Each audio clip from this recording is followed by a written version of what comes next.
বাবু তুমি অনেক ভালো, ও যদি এই বাড়িটা চায়, এত কিছু যখন দেওয়া গেছে তখন এই বাড়িটা দিতেও তো কোনো সমস্যা নেই। ব্রেকআপ পার্টি বলে কোনো কিছু হয় না, বা আমার সাথে মামুনের ব্রেকআপ হয়ে গেছে এটাও আমি এখনো বিশ্বাস করি না। শুরুটা একটা ঝগড়াঝাটি দিয়ে হয়েছিল, বাট এখন ও কাজের কারণে বা যে কাজের কারণে ও একটা ডিস্টেন্সে আছে। ভালোবাসার কাছে আসলে ম্যাটেরিয়ালিস্টিক জিনিস কোনো ব্যাপারই না, যে এটা সেটা আমার সামর্থ্যের মধ্যে থাকলে আমি তো অবশ্যই দিই। আমি কখনো আসলে ওর কাছে কখনো ম্যাটেরিয়ালিস্টিক জিনিস চাইনি আজ পর্যন্ত। বা আপনার মনে হয় যে ওর সাথে আমার মনে হয় অনেক দিকে যে আবার চাওয়াটা দিবে কি দিবে না, অবশ্যই দিবে, ওর কাছে চাইলে অবশ্যই দিবে, কিন্তু আমি কখনো চাইনি আমার কাছে সম্পর্কের মধ্যে ম্যাটেরিয়ালিস্টিক। আপনি এই জিনিসগুলো নিয়ে থিঙ্ক করেন না যে কেন ওর দিক থেকে এই প্রশ্নগুলো আসে, আমার দিক থেকে তো এই প্রশ্নগুলো যায়? আমি থিঙ্ক করি না। আমি যতক্ষণ আমরা দুজন ভালো আছি ততক্ষণ আমাদের এত কিছু চিন্তা করারই দরকার হয় না।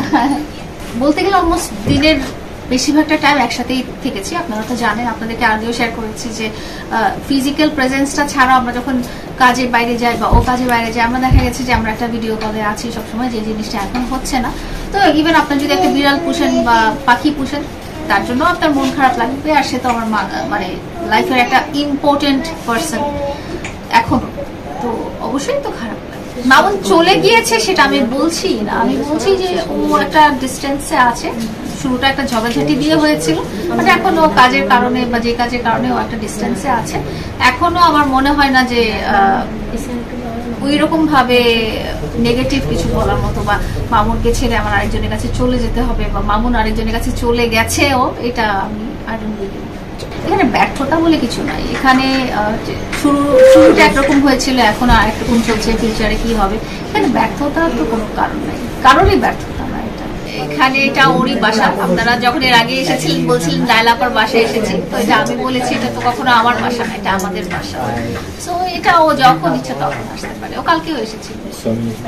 মামুন আপনার বাসায় কালকে এসেছিল? এটা তো শুধু আমার বাসা না, এটা আমাদের বাসা। তো এখানে এখনো সব জিনিসপাতি রয়ে গেছে, সবকিছুই রয়ে গেছে। আমাদের বাসার যে সাহায্যকারী মানুষজন যারা আছে, বাসার ভিতরে হেল্পিং হ্যান্ড বলেন, বাইরের লোকজন বলেন, বা গাড়ি চালক বলেন, বা আমাদের পশু পাখি যারা আছে, যারা মামুনকে বাবা বলে ডাকে, বাবা বলে ফিল করে আর কি, ডাকতে তো পারে না। তো ওদের জন্য তো, ওদের সাথে তো আর মামুনের ঝগড়াঝাটি হয়, বাসার অন্য লোকের সাথে তো মামুনের ঝগড়াঝাটি হয়নি, বা বাসাটার সাথে তো মামুনের ঝগড়াঝাটি হয়নি, আমার সাথে ঝগড়াঝাটি হয়েছে। তো মামুন কালকে এসেছিল কিছুক্ষণের জন্য, দেখা হয়েছে আপনার সাথে? হ্যাঁ, দেখা কথা হয়েছে। হ্যাঁ, খাওয়া দাওয়া করেছে? খেয়েছে।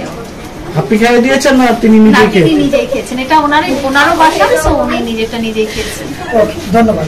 ও এসেছিল একটুখানি থেকে আবার মানে আসলে কেন আসছে? ওদের সাথে দেখা করার জন্য বা না আপনার কোনো কাজ ছিল? বললাম না যে এটা তো ওরও বাসা।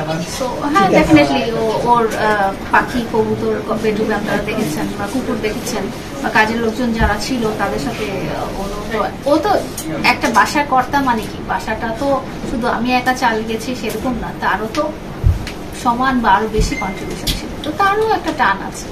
সবার সাথে ও ফোনে কথা বলে, যারা বাসায় ওর কাজগুলো করতো, বা ওর কাজগুলো না করলেও যারা বাসার লোকজন আছে, যেটা বলেছি সাহায্যকারী, ওদের সাথে মামুনের রেগুলার যোগাযোগ হয়।